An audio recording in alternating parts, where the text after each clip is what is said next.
So, Paw Patrol 3 is officially happening. I think we all knew this announcement would be coming at some point in time, and I wasn't surprised in the slightest when I found out that this was happening. It was only inevitable. I mean, this is Spin Master Nickelodeon after all, off the back of two financially successful films that want to keep the movies going while the iron is still hot. Even with that, I guess they didn't want to wait until the sequel talk died down, so screw it. Let's drop the news 3 days before the sequel releases. I don't know. I would have waited after the Mighty movie to drop this, but besides that, with this announcement, we do have some information regarding the third movie, which we'll discuss about. Plus, I'm going to give you some predictions I have for what I think will happen within the third movie. So, what do we know about Paw Patrol 3 at the moment? Very little. It's been confirmed that Cal Brunker will be returning to direct the threequel, and I'm assuming that Brunker's wingman, Bob Barlin, will be returning as well. The other thing we know is a release year, not a release date yet, just the year, and that being 2026, about 3 years away. So we're going to have to wait a lot longer than we did for the second movie, which from announcement to release date on that was about a year and a half difference. So it's going to be a painful wait, but on the bright side of things, I think it being a 3 year difference is a good thing and the best case scenario, because it gives more time for Bronker and Co. to come up with ideas for the third movie, maybe even what they have planned for the future afterwards with future theatrical films, and of course, not to feel rushed.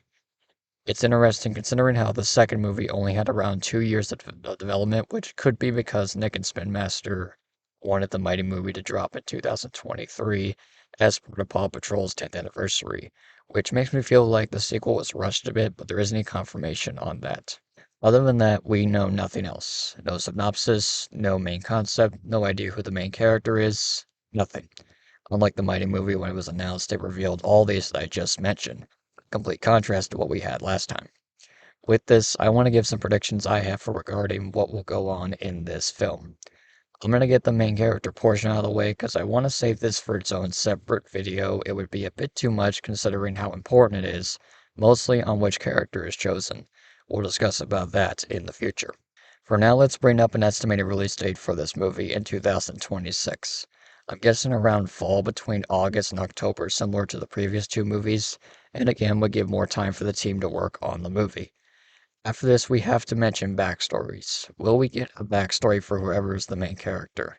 I think we will. It's pretty predictable at this point, with Chase having one in the first movie, Sky getting one in the Mighty movie. It only makes sense to continue this trend forward. Plus, the theatrical films appear to be the exclusive form of media within the show for showing the pups' backstories. Now, for this next one, I'm going to make a bold prediction, and it has to do with Adventure City. For the past two movies, it has been the main setting, and I've grown quite fond of it, but after seeing the second movie, I think it's time for a change. My prediction here is that Adventure City will not be the main location for the third movie. The reasoning for this is, for one, Adventure City in the Mighty movie, besides being the main location, didn't have that much significance to the overall story as much as the first movie did, with Chase's past and fear of Adventure City being the driving force behind the film's story. And I guess Mayor Humdinger becoming mayor of Adventure City, too. While in the second movie, all we really get are side locations on the outskirts of Adventure City, characters that are mostly throwaways after one rescue, and it, while being the main location of Sky's story, it didn't have the same feel or significance as it did with Chase's, which makes me think that it's time for a refresher in terms of location. If Adventure City isn't the mainland location for the third movie, then that could mean Liberty may not appear in the third movie as a result, as she is tied to Adventure City, which is our mainline location. And like most sub-series characters in the show, they don't appear again unless an episode is made on the respective sub-series and location. This is for the exception of a special episode like All Paws on Deck, for example. In Liberty's case, it's interesting because she's appeared in a few episodes of the series, beginning with season 9 since her movie debut, and more recently in season 10. I mention this because now that Liberty appears in the series more frequently, I don't see the reason to have her appear in the movies again, as the only things we'd be getting in the movies if Liberty appears is Marseille Martin as Liberty's VA and some subplot revolving around her, and the series does enough to give Liberty good screen time in the episodes she does appear in. Plus, the fact that she appears in the series makes the theoretical films lose their charm in a way, and now with Liberty in the series, we don't rely on the movies as much to see Liberty in them, except for the reasons that I just mentioned. Though I don't like what the series has done with Liberty, I feel like it may be the most appropriate course of action going forward for her.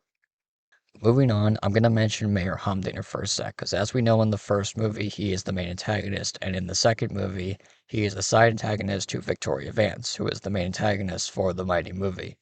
With Humdinger appearing in both films and knowing his fate in the second movie, I think it's time to move on from him as the villain of these films. Now, don't get me wrong, I've actually liked Humdinger as the villain in both films, maybe an unpopular opinion, but I think we've seen enough for him for now at least. And I'm sure most of us would not be pleased to see him as the villain again in the third movie. As for Victoria Vance, I think we'll see her again in the future, just not in the third movie. With this, it opens the door for a new villain, and for this idea, I've been wanting them to try for a while, especially since the TV movies haven't capitalized on this yet. But how about a pup or cat villain for the third movie? Again, because the TV movies had new villains introduced, but they're all human. And usually the pup and cat villains the series introduced are not only regarded as better villains by fans, but also ones that are the most loved. Copycat, Sweetie, Claw, Moby are just some examples shown to have worked. And just my suggestion, I think Bunker and Co. should try this out at least once to see how it's received among fans and non-fans alike. And if it doesn't work, just go back to the human villains. It would be nice to see a cat or pup villain appear in a movie-like setting. And lastly, let's discuss about the main concept for the third film. Now, last time out, Mighty Pups was the concept for the second movie, one that was explored already within the series, having a TV movie and two sub-series on top of it. Why do I mention this? Well, I can see one of two ways this theme could go. Either like the Mighty movie, they can go with an old concept they've done before. Paw Patrol is a full arsenal of sub-series they've already done. The options are limitless. Or you could try something new and original, something you haven't made into a sub-series yet. But my mind is thinking the former, as the main series is where they usually hash out the new concepts in the form of sub-series. Though it would be interesting to see them try something new instead of using an old concept like Mighty Pups with the second movie. And that's the reason why I'm thinking they'll do an old concept again, because it's happened before. But what concept could they end up doing? Thinking it could be a Sea Patrol movie. My reasoning for this is one, the Mighty movie brought in an aircraft carrier as a new HQ for the film. And while we did get to see it a bit in the film, even the interior, though it wasn't utilized in action as much, just for deploying vehicles and such. With the Sea Patrol movie, you can utilize it more similar to how the Sea Patroller was used in the original as a base of operations in the middle of the ocean, rather than a dock where it can be used if needed. Plus the fact the Mighty movie revealed that Adventure City, at least a portion of it, is surrounded by water, and this would be the only way that I could see Adventure City returning for the third movie, at least. And it ties into who I think the main character will be for the third movie, but we'll get to that again in the future. So there's some of my thoughts regarding the third movie. It's going to be a long wait till we get some more info on this film, presumably, so don't expect any new stuff on this for a while, but hopefully the wait will be worth it in the end. Let me know down below some of your early predictions for Paw Patrol 3 and what do you think will happen in the film. Thank you all for watching, and I will see you all again next time.